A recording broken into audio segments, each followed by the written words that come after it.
Hello viewers, আশা করি সবাই ভালো আছেন। আজকে আমি আপনাদের মাঝে নতুন আরও একটি ভিডিও নিয়ে চলে আসলাম, কীভাবে কমোড ফিটিং করবেন। আজকে আমি আপনাদেরকে কমোড ফিটিং করা দেখাবো। তো আমরা প্রথমেই আমাদের যে কমোড ফিটিং করার জন্য যে পাইপটি রয়েছে, সেই পাইপটিকে আমাদের যে পরিমাপ প্রয়োজন সেই পরিমাণে আমরা কেটে নেব। দেখুন, আমাদের গ্রাইন্ডিং মেশিন দিয়ে পাইপটিকে কাটা হয়ে গেছে। এবারে আমরা কমোডটিকে ফিটিং করে দেখব যে হচ্ছে কিনা, অ্যাকুরেট মাপে হয়েছে কিনা।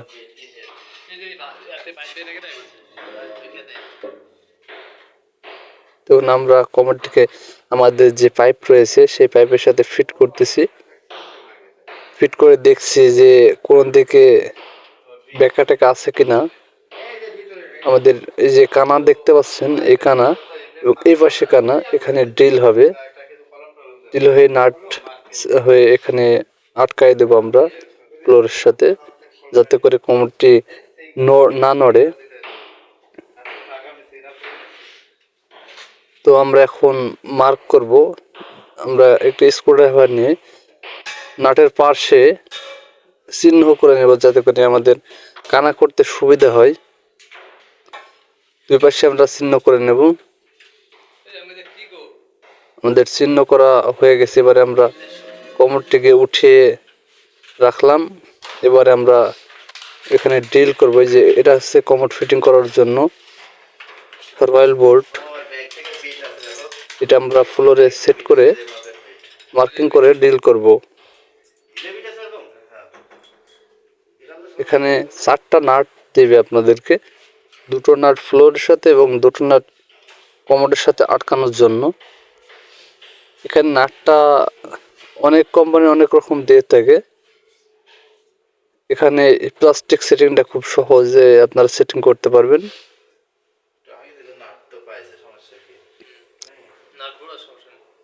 এখানে 2 ইঞ্চি 2.5 ইঞ্চি স্ক্রু ব্যবহার করছে, যাতে করে মজবুত হয়ে থাকে। তো এবারে আমরা আমাদের ড্রিল মেশিন দিয়ে ফ্লোরের ড্রিলটা করে নেব।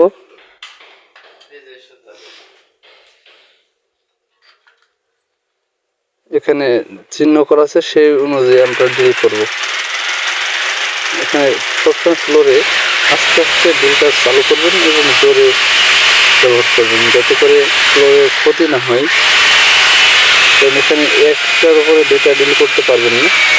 যদি ড্রিলটি ফল্ট হয়ে যায় তাহলে তো অনেক সমস্যা পড়ে যাবেন।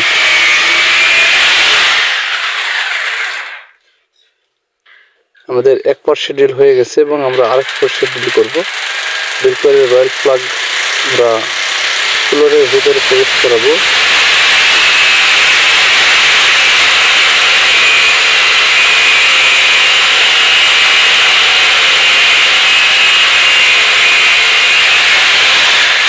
কমোড ফিটিং করার সময় আপনারা লক্ষ্য রাখবেন যাতে করে ফ্লোর ফেটে না যায়। আর টাইলস যদি হ্যাঁকা ব্যাকা হয় তাহলে তো মনে করেন যে আপনারা সোজাভাবে লাগাতে পারবেন না। তো আমাদের রয়্যাল প্লাগটি যাচ্ছে না, আমরা আরেকটু করে নিলাম, কানাটি একটু বড় করে নিলাম মেশিন দিয়ে, সেটা আপনাদেরকে দেখাতে পারলাম না।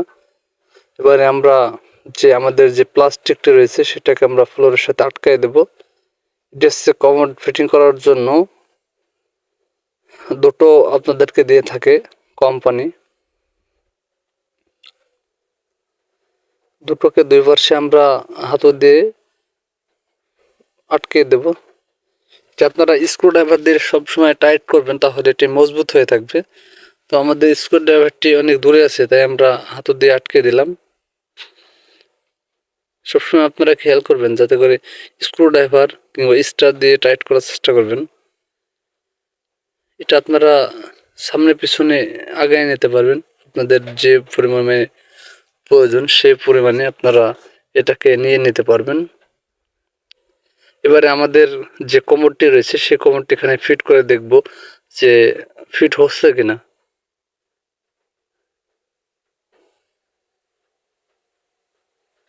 দেখুন, নিচে পাইপ এবং এখানে কমোডের ওই সেটিংটা। এবারে আমাদের যে দুই পাশে নাটের পয়েন্ট রয়েছে সেখানে আমরা আটকে নেব। স্ক্রু যে আমাদেরকে যে স্ক্রু দিয়েছে সেই স্ক্রু আমরা এখানে আটকে দেব। দুই পাশে দুইটা স্ক্রু আটকায় দিতে হবে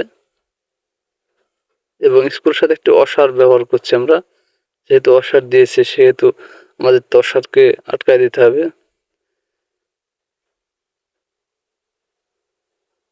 এই দুই পাশে যে স্ক্রু রয়েছে সেটাকে খুব ভালোভাবে টাইট করে নেবেন,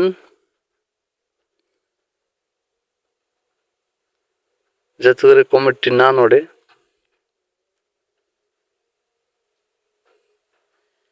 এবং আপনারা যখনই কমোড কারোর ফিটিং করবেন কিংবা কমোডের লাইন করবেন, খেয়াল রাখবেন যাতে করে দেওয়ালের সাইডে বেশি ফাঁক না থাকে। আর সবসময় দেওয়াল থেকে ফ্লোরের দূরত্ব দেবেন 10 ইঞ্চি, তাহলে আপনাদের কমোডটি অ্যাকুরেট মাপে বসে যাবে। আমাদের দুই পাশে নাট আটকানো হয়ে গেছে। এবারে আমরা আমাদের যে ফ্ল্যাশ বক্স রয়েছে সেই ফ্ল্যাশ বক্সটিকে ফিট করব। ফ্ল্যাশ বক্স ফিট করার জন্য দুই সাইডে দুইটা নাট রয়েছে। সেই নাট আমাদের যে কমোডের দুই জায়গায় দুইটা কানা ছিল সেখানে আমরা সেট করে এবারে আমরা নাট আটকায় দেব। দেখুন আমাদের দুই মিস্ত্রি দুই সাইড থেকে নাট আটকাচ্ছে এবং আমি ভিডিও করতেছি। খুব সুন্দরভাবে এটিকে টাইট করতে হবে, না হলে আপনার পানি ওভারফ্লো করতে পারে। দুই পাশে সমানে আটকে দিচ্ছি।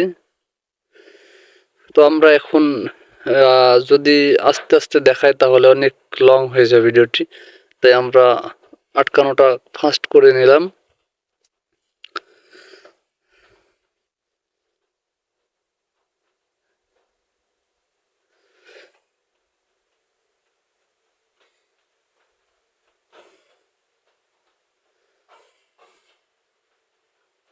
আমাদের এটিকে সেট করা হয়েছে। এবার আমরা স্ক্রুড্রাইভার দিয়ে সুন্দরভাবে টাইট করে নেব। এবং এই যে আমার হাতে দেখতে পাচ্ছেন এটি হচ্ছে ফ্ল্যাশ বক্সের ভেতরকার। এবং এবার ঢাকনাটাকে